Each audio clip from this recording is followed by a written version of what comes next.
All right, we're going to start talking about polynomials in this chapter. In the last chapter, in chapter 4, we talked about quadratic functions, and we learned how to graph quadratic functions, how to find solutions graphically and algebraically, how to locate maxima, minima, and all that stuff. So those were just quadratic functions. However, it doesn't just end with exponents of 2. You can have polynomial functions that have exponents that are higher than 2, and it's a whole different class of functions, right? So the quadratic equations are just one tiny little class of the huge polynomial function group. So we're going to start slow with polynomial functions. We're going to learn how to manipulate them, how to simplify them, and so on. And then throughout this chapter, we learn how to graph all sorts of polynomial functions. You'll be able to factor functions that have exponents of, 6 and 7 and 4 and 5, right? So everything you need to know about them is all going to happen in this chapter. All right, so let's start with simplifying expressions.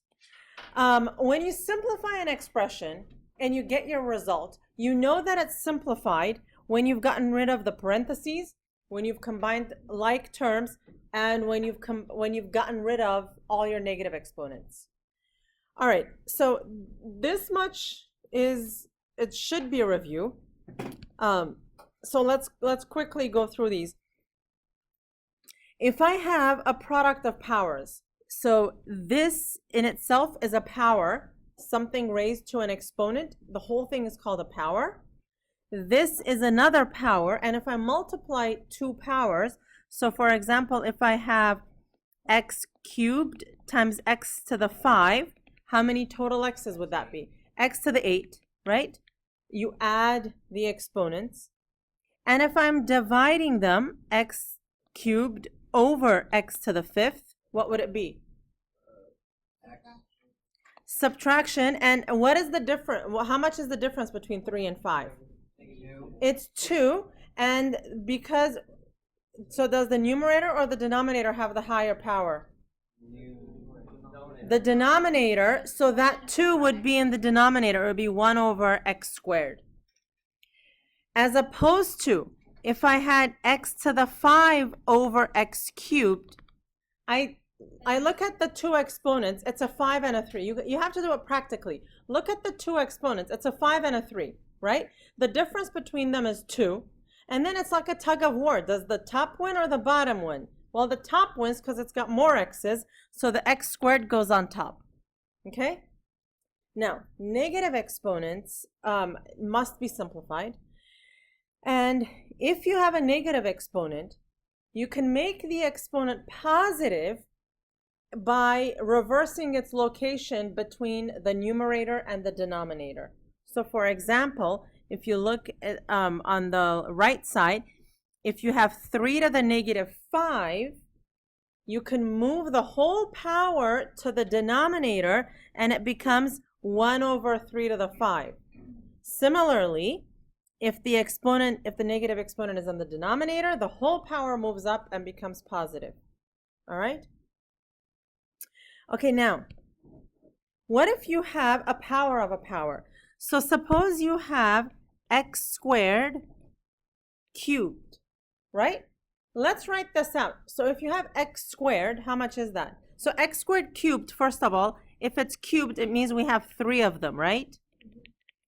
And how much is each of the x squares? X times x, x times x, x times x. So in the end, how many total do you have?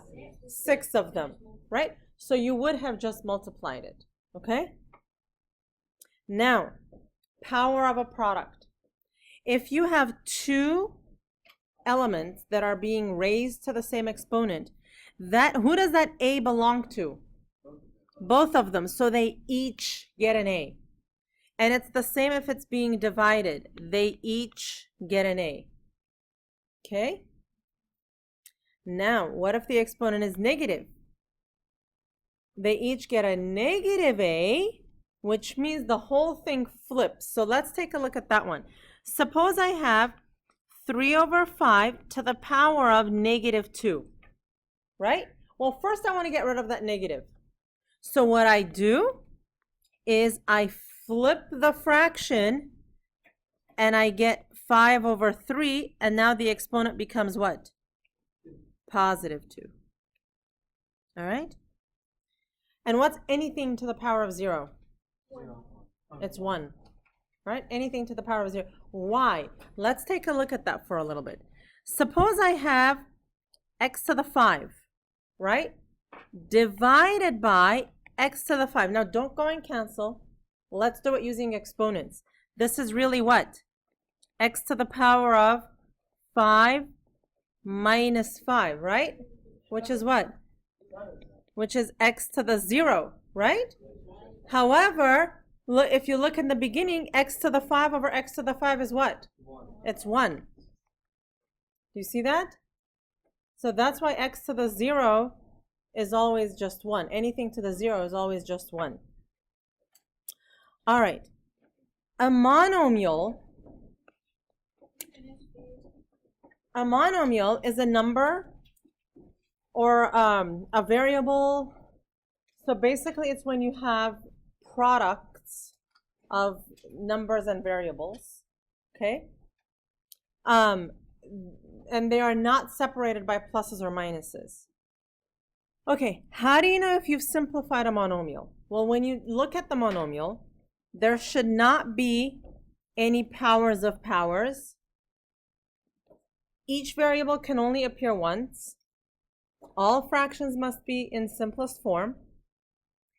You can't have any negative exponents, and you can't have any roots of variables, right? You can't have any roots of variables. So you can't have like root x or cube root of x. All right.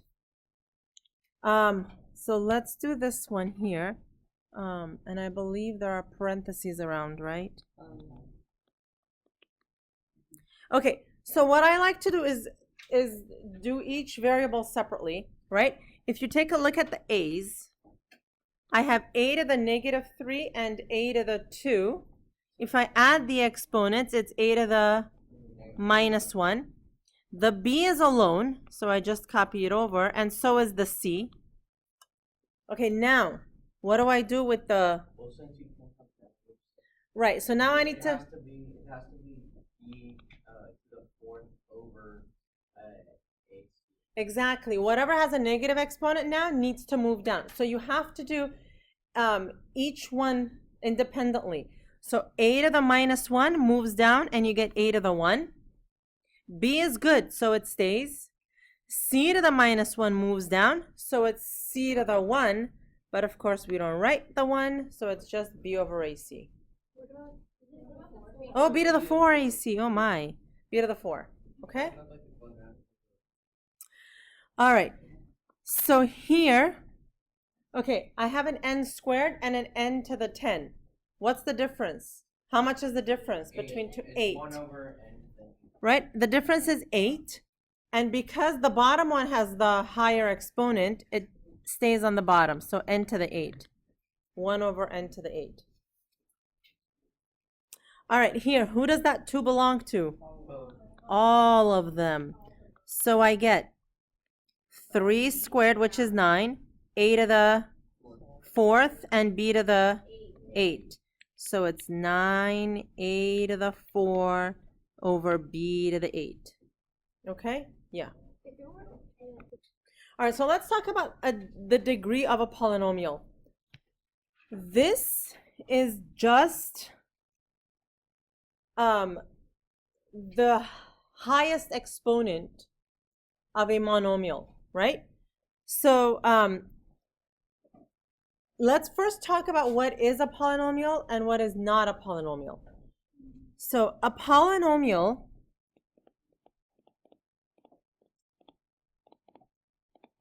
is a function that has variables which have whole number exponents. What are your whole numbers? So is -3 a whole number? No. Is 2 a whole number? Yes. Yes, right? So is 0 a whole number? No. Yes. So anything starting from 0 and going up, 0, 1, 2, 3, 4, those are your whole numbers. So a polynomial has only whole number exponents. All right. No variables in the denominator, in roots, in absolute value. All right, it's basically like your boring x to the 4, y to the 3, and so on. All right? What is that first one? No variables in the denominator, the roots, or the absolute values. All right, so let's take a look at A. Let's first figure out whether or not it is a polynomial. So is A a polynomial? No. What makes it fail? Right, because the y is in the denominator, this is not a polynomial. Okay? Now, what about B? Is that a polynomial? Yep, because all the exponents are, 0 and up. Okay, now for the degree. What you have to do is take each of the monomials. How many monomials are there in that one? 3. 1, 2, 3. And you have to take the total of the exponents in each monomial. So in the first one, what's the total of the exponents? 6, and then 7, and then 2. The highest number is the degree of the polynomial. So this one has a degree of 7. And that's it. That's all it is. All right, so we add all of the exponents in each monomial.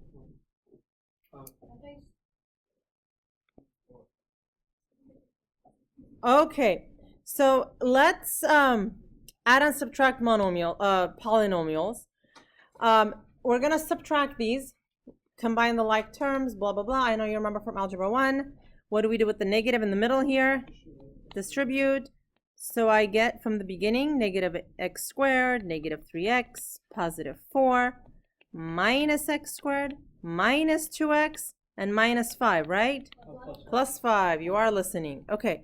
So negative x squared and negative x squared gives me, right? And negative 3x and negative 2x, and plus 4 and plus 5, plus 9. And there you have it. All right, I'm going to stop the recording for a minute. You have to do B all on your own.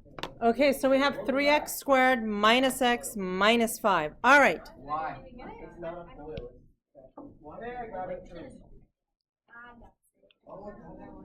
Okay.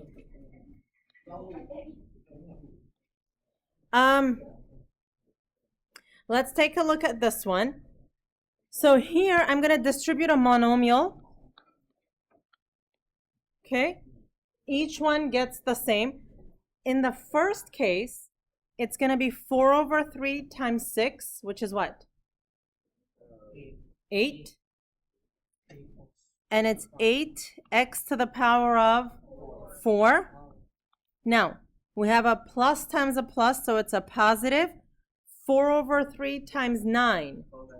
12. How many x's? 3.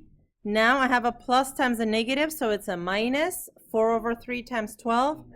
16x squared. Okay? Now, I know after taking...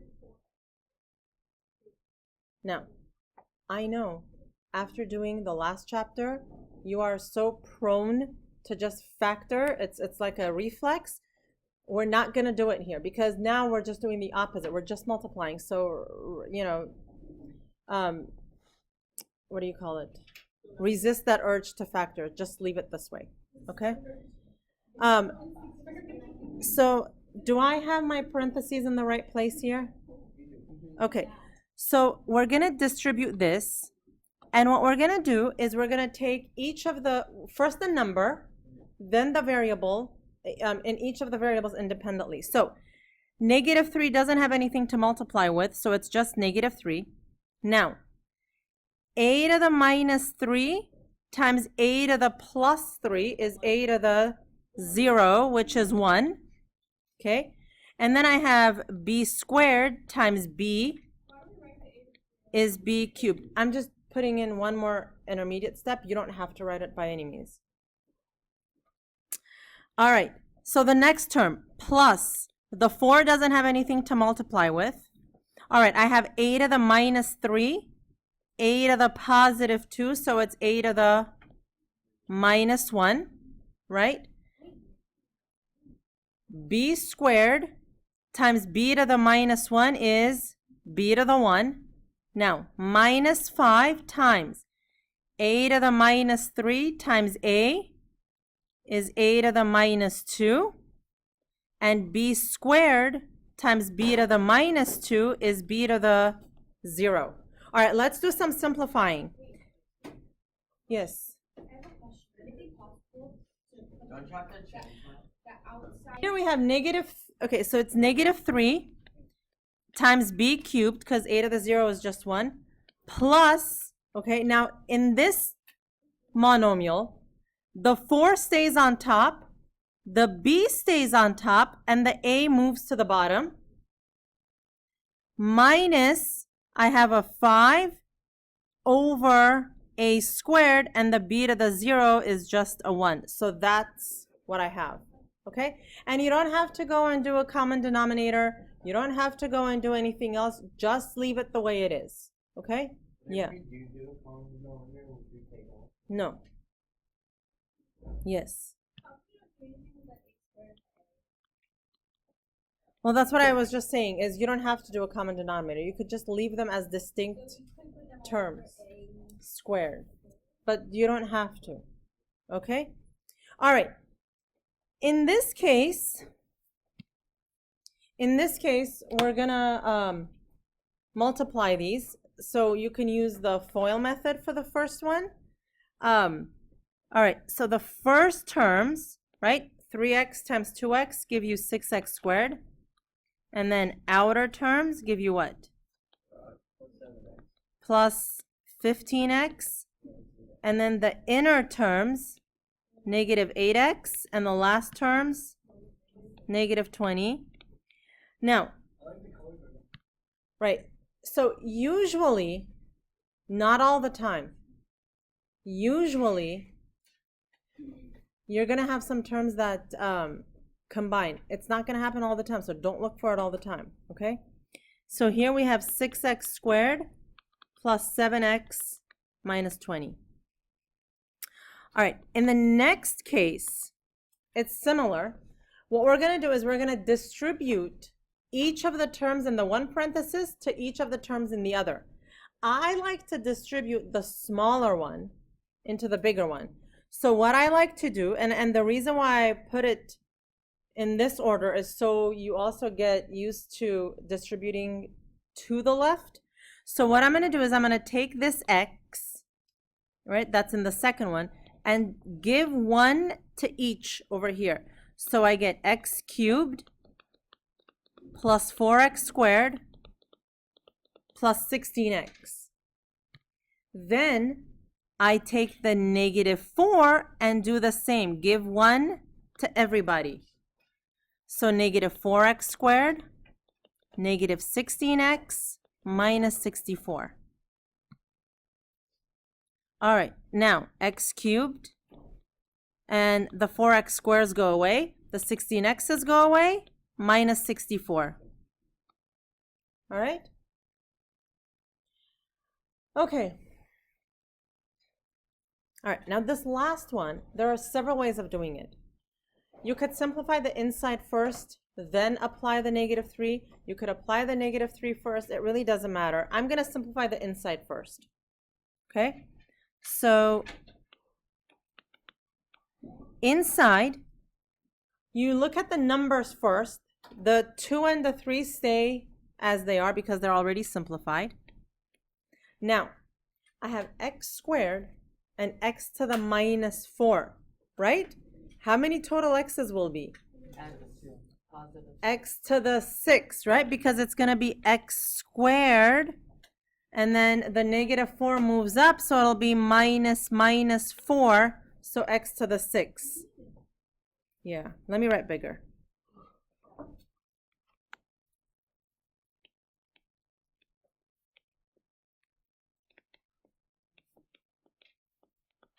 Now, what about the y? It's y to the negative 3 minus 5, right? So how much will that be? Y to the positive 8 on the bottom. So here on top I have 2x to the 6 over 3y to the 8. And all this to the power of negative 3. Again, there are so many ways of doing it. I'm going to do as many different things as possible just so you get used to seeing them. So let me do this. To make that negative 3 a positive 3, what could you do? You could take the reciprocal, right? So it'll be 3y to the 8 moves to the top, 2x to the 6 moves to the bottom, and now it's to the power of positive 3. Now, let's distribute that exponent. 3 cubed is what? 27. Y to the 8 to the power of 3. Y to the power of 24. Over 2 cubed is 8. X to the power of 6 to the power of 3. We do x to the power of 6 times 3, 18. And there you have it. That's the answer. All right? So again, in order to check that you did it correctly, okay, a few things need to happen. You have to check to see that the fractions are all in simplified form, which they are. Each variable is only supposed to appear once, not more than that. No negative exponents, and there are no roots with variables in them. All right, once you know that you've done all this, then you've simplified it. Okay? All right, so the homework for this section is this.